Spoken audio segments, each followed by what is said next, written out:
اچھا اس میں ہم ایک اور چیز بڑی انپورٹنٹ ڈسکس کرتے ہیں جو آپ نے مجھے آف دی ریکارڈ بتائی تھی, اور یہ بڑی میں سمجھتا ہوں کہ بہت ضروری چیز ہے کہ اگر یہ ابھی تک تو ہم نے بات کی نا فیک کی, اب ہم آ جاتے ہیں ریئل کی طرف. جی کہ آپ سے کچھ ہو گیا, جی آپ ریلیشن شپ میں تھے, ایون ہسبینڈ وائف میں بعض دفعہ اس طرح کی چیزیں پکچرز ویڈیوز ہو جاتی ہیں اور بعد میں پھر وہ بلیک میلنگ کی طرف آتی ہیں. تو آپ نے ایک کچھ ایسا ہمیں کیس بتایا کہ ایک لڑکی سے غلطی ہو گئی تو اس نے اپنے فادر کو جا کے بتا دیا. اس کیس پہ تھوڑی ہمیں ڈیٹیل بتائیں کہ اگر وہ بلیک میل ہوتی رہتی یا اس نے کہا جی ٹھیک ہے اب ہو گیا تو اب مجھے بچائیں. دیکھیے سب سے بڑی بات یہ ہے کہ ایک تو میں لوگوں کو یہ بتانا چاہوں گا کہ کبھی بھی ایسا مٹیریل تیار مت کریں. بالکل.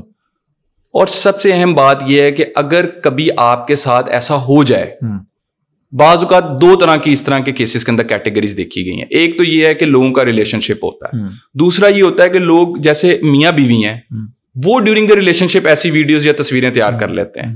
اب یہاں پہ پہلی بنیادی اویئرنیس یہ ہے کہ کبھی ایسا ڈیٹا مت تیار کریں. ہو سکتا ہے کہ جس کو آپ نے بھیجا ہو وہ یہ شخص آگے نہ یہ اس کو لیک کرے, لیکن ہو سکتا ہے اس کا موبائل فون چوری ہو جائے.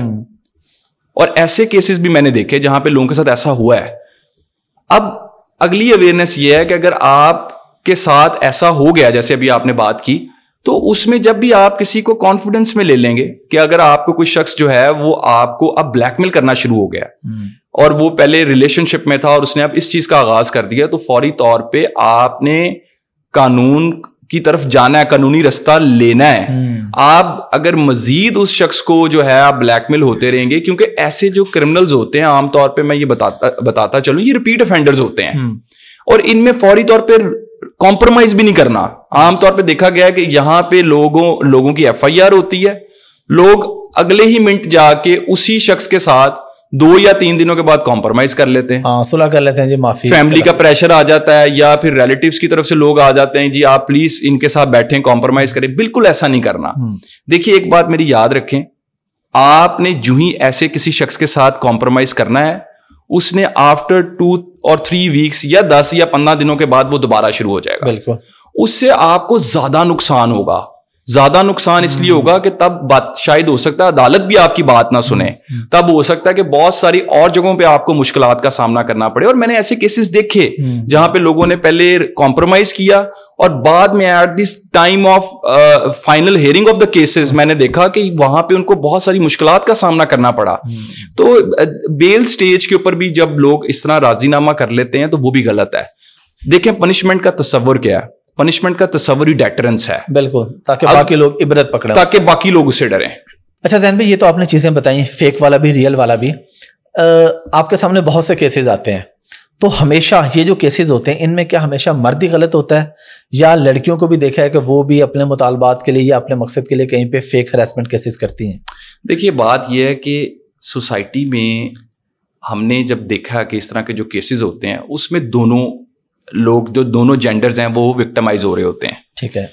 خواتین کی اگر بات کی جائے تو وہاں پہ بہت سارے جو کیسز ہیں وہ جینون کیسز موجود ہیں, جہاں پہ ان کو وکٹمائز بھی کیا جاتا ہے, جہاں پہ ان کی تصویریں بھی جو ہیں وہ شیئر کر دی جاتے ہیں, ان کو جو ہے وہ ہراسمنٹ کے معاملات بھی دیکھے جاتے ہیں. مثال کے طور پہ جیسے میں نے پہلے بتایا کہ کسی کا کسی سے تعلق ہے تو وہ ختم ہوا تو بلیک میلنگ سٹارٹ ہوگی. ٹھیک ہے. اسی طریقے سے جو اگر ہم مردوں کی بات کریں تو ان کے ساتھ بھی ایسے بہت سارے واقعات جو ہیں وہ دیکھے گئے ہیں جہاں پہ ان کا تعلق ختم ہوا تو ان کی فیملی کو ان کی تصویریں بھیج دی گئی, ان کو تنگ کیا گیا, ان کو بلیک میل کیا گیا. اب مسئلہ یہاں پہ یہ ہے کہ دونوں جو ہمارے میں سمجھتا ہوں کہ یہاں پہ بات جو بتانے کی ہے نا سوسائٹی کو وہ یہ ہے کہ قوانین کیا ہے.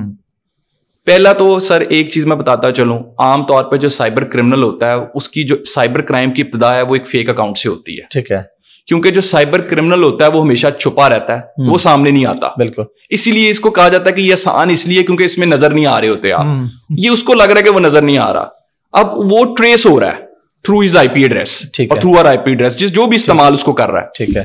اب اگلا کام یہ ہوتا ہے کہ جب آپ انونیمس رہتے ہیں تو آپ آگے فردر کیا کام کرتے ہیں, یا آپ اس کا جیلی اکاؤنٹ بنا لیتے ہیں, یا آپ اس کی ڈیفیمیشن سٹارٹ کر دیتے ہیں, یا آپ نازیبا تصویریں شیئر کر دیتے ہیں, یا آپ سائبر سٹاکنگ کی ابتدا کر دیتے ہیں, یا سائبر بولنگ کی ابتدا کر دیتے ہیں.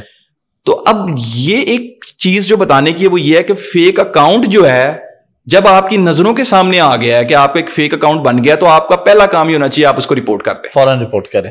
ٹھیک ہے. اب آپ اگلے جو واقعات ہونے کا جب انتظار کرتے ہیں نا, آپ اس کو موقع دیتے ہیں کہ وہ آپ کے فیملی اینڈ فرینڈس کو بھی ایڈ کر لے, وہ آپ کے سارے دوستوں کو ایڈ کر کے اس کے بعد جو کام شروع کرے گا شاید روکنا مشکل ہو آپ کے لیے. تو پہلے ٹائم پہ سمجھ جائیں, جب آپ کو ایک فیک اکاؤنٹ نظر آ گیا, اس کا مطلب ہے کہ جس شخص نے یہ بنایا اس کی انٹینشنز جو ہیں وہ جیسے میں نے بتایا 2 سے 3 ہی ہو سکتی ہیں. تو اس کے اوپر آپ کا جو ہے وہ جب نظر رہے گی, جب آپ کو یہ سمجھ آ جائے گا کہ اس کے بعد یہ کام ہو سکتا ہے, تو آپ اس کے اوپر زیادہ اچھے طریقے سے قابو پا سکتے ہیں. دیکھیں ایک یہ ایسے ہی ہے جیسے ایک ویڈیو جب اپلوڈ ہوتی ہے سوشل میڈیا پہ, اس کی اسٹرینتھ کیا ہوگی یہ کوئی نہیں بتا سکتا. بالکل بالکل. اسی طریقے سے اگر ایک ایڈیٹڈ تصویر لگائے گی یا ایڈیٹڈ چیٹ لگائے گی, وہ کتنے لوگوں کے پاس جاتی ہے یہ بھی کوئی نہیں بتا سکتا. تو پہلا کام یہ ہونا چاہیے کہ اگر آپ کے سامنے فیک اکاؤنٹ آ گیا, تو میں نے دیکھا بہت سارے لوگ اس کو بڑا ایزی لے جاتے ہیں, بادر نہیں کرتے, چلو یار فیک ہے کیا ہو جائے گا. اب مجھے بتائیں کہ جب اس فیک اکاؤنٹ سے فیک انفارمیشن لگنی شروع ہوگی تو دنیا یہی سمجھے کہ یہی شخص لگا رہا ہے جس کی تصویر لگی ہے. بالکل. اس کو تو لوگوں کو تو ٹیکنالوجی کا آئیڈیا نہیں نا کہ آئی پی ایڈریس کیا ہوتا ہے, یہ وہ شخص نہیں ہو سکتا ہے غلط بات لگائی گئی ہو. تو یہاں پہ بنیادی اویئرنیس یہ ہے کہ فوری طور پہ اسی وقت اس کو رپورٹ کریں.